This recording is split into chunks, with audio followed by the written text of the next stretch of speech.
my father, he worked at Keystone #1 Coal Mines and let black lung take him out in his late 50s. You know, sold his soul to the company, right? I'm like, the only difference between me and my old man is he sold out for $46.53 a day. I sold out for about $1,000 a day. You're still selling out, right? I lost all enthusiasm with the corporate world that day, and so now my brain has expanded a little bit. Because I've now managed business for other people. I'm going to go back to Florida and what? Buy my own business. Anybody in here have small business? Small business on you? Right? See, that's what happened to me. I bought that small business. We thought, wow, this is going to be so much fun running this nutrition store. I'm going in there every day. Pretty soon I'm in there 6 days a week from 8 o'clock in the morning till 8 o'clock at night. You heard me tell earlier about how the hurricane shut me down for a couple of weeks. And then suddenly I find news here.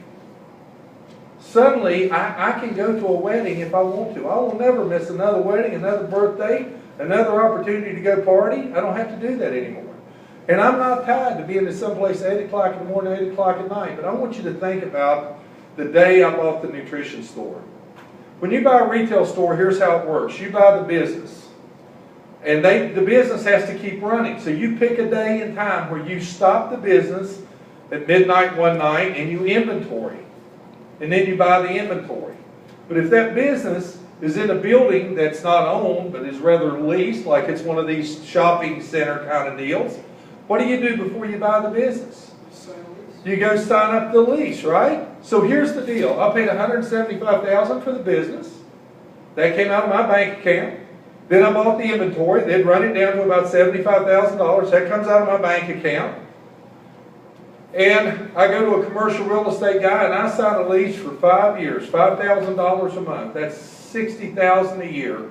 That's $300,000. And whose name did I put on the lease? They won't lease a piece of building to a company. You can bankrupt a company. They make you sign a personal guarantee. So now I'm into this thing, what? If you did the math, $550,000? Here's what I tell you about buying that business. We bought that business on a Saturday. We closed the doors on Saturday. Inventories. We bought on Saturday. Sunday it's closed. Monday morning the alarm clocks go off. Me and my wife are sitting there having coffee. How crazy would it have been if I would have looked at her and said, you know what, I know we bought that nutrition store, but you know what, I need to wash your car today and you probably need to do laundry. Let's do that nutrition store thing on a Tuesday. Would that sound insane to anybody in this room? Completely nuts, right? Okay, which business made me the most money? The nutrition store or Pharmanex? Pharmanex has made me millions, all right? You guys get that? Some of you are going to leave here this weekend. Monday morning will roll around and you're going to just make a decision whether you're going to do the work or you're going to watch over it. You're going to do a load of laundry or you're going to do the work. See, if I would have said to my wife, hey, let's take the day off, she would have said, you're insane.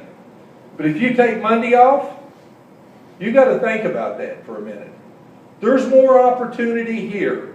You could not trade me 5 of those nutrition stores for the business I have today. Do you guys get that? You got to treat this like a business.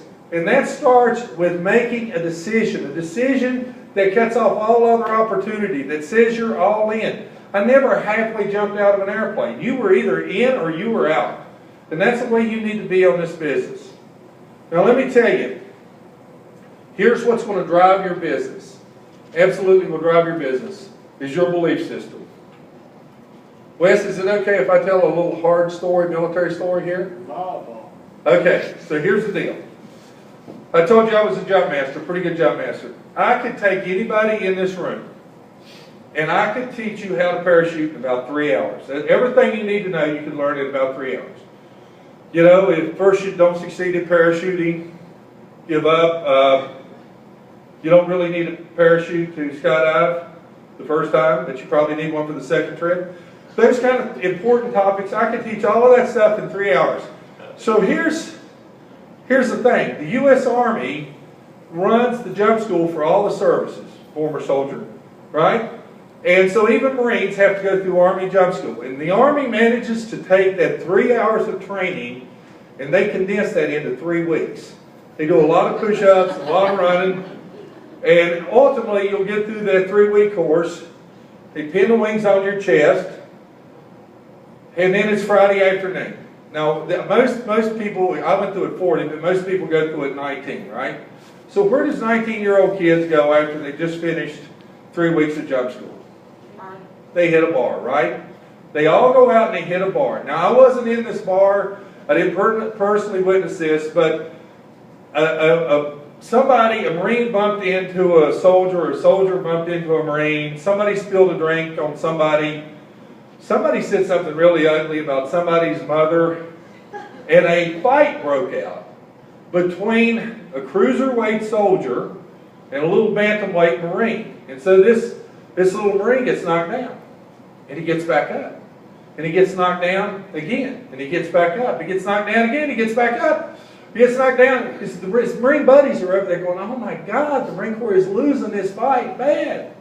And the kid jumps up, and he kicks this Army Ranger as hard as he can between the legs, grabs him in a bear hug, and bites his nose off. My favorite part of the story. So, what happens? The fight ends. They grab this guy's nose, pack it nice, run him down to the emergency room. Boom, fight's over. The next day, all hell breaks loose on Fort Benning. They want to court-martial this young Marine. I mean, what a vicious thing to do is bite somebody's nose off. So they call this young Marine in and they go, son, what possessed you to bite this guy's nose off? And I want you to listen real carefully to what he said. There's a great lesson here. He said, Marines do not lose fights to Army Rangers. Did you guys hear that? Marines do not lose fights to Army Rangers. See, we had instilled somewhere in boot camp or infantry training or somewhere, we had instilled in his little Marine heart this warrior code that says you don't lose. When your belief system gets strong enough, you know what happens? You find a way where there's not a way. You guys get that? Your belief system drives you. I'll tell you another story about belief, okay? Please tell what? Me. I don't know if you bite a doctor's nose off. Okay, so everybody knows we've had good and bad presidents, right? Back in our early years, we had a lot of good ones. One of them was a guy by the name of Andrew Jackson. Jackson, I think, is our 7th president. And in those days, before you became president, you really needed to have done something, like, you know, win the Battle of New Orleans or something. But before Jackson was a president, early on in his career, he went to law school. He was a lawyer, and then he became a judge. And so as a young man, he's a traveling judge. So back before there was a courthouse everywhere, Jackson would get on a horse and ride to a little town, and they would bring the criminals in and hold court, and he'd settle cases. So he rides in this little backwoods town of Tennessee, right there on the Kentucky-Tennessee border. And there's this big guy by the name of Bean. This guy looks, you know, like he's like 6'5" tall, big monstrous guy. And Bean was a town bully, and he got drunk one night and he cut his baby's ears off. And so they had Bean arrested. They brought him into the courtroom, and they were going to put him in front of Judge Andrew Jackson. Bean walks in the courtroom, big monstrous hulk of a guy, looks around and goes, I don't recognize this court, and walks out. And Jackson looks at the sheriff and he said, Sheriff, go get that guy and bring him back in here. So the sheriff goes outside. He's gone a few minutes. He comes back in. He goes, oh, not only is he big, he's now got guns. He's threatening to shoot the first skunk that comes close to him. So Jackson says, Sheriff, that's no problem. We got a whole bunch of able-bodied men in here. Just deputize all these men and go out there and get him and bring him in here. Let's get him sentenced. So the sheriff grabs about 10 guys and they run out. They're gone for 20 minutes. Come back in and they're all hanging their heads down like, oh, well, hey, we can't arrest Bean. He's like big, he's mean, and he's got a gun. So Jackson gets really angry, rips off his robe, says, Sheriff, deputize me. Grabs a pistol, runs right out in the street and sticks it in Bean's face and says, get your butt back into my court, or I'm going to kill you. And Bean drops his guns, lowers his head, walks back into the courtroom, and Jackson sentences him to jail. So a reporter hears the story. And he said, there's got to be a story here. I don't get this. So he goes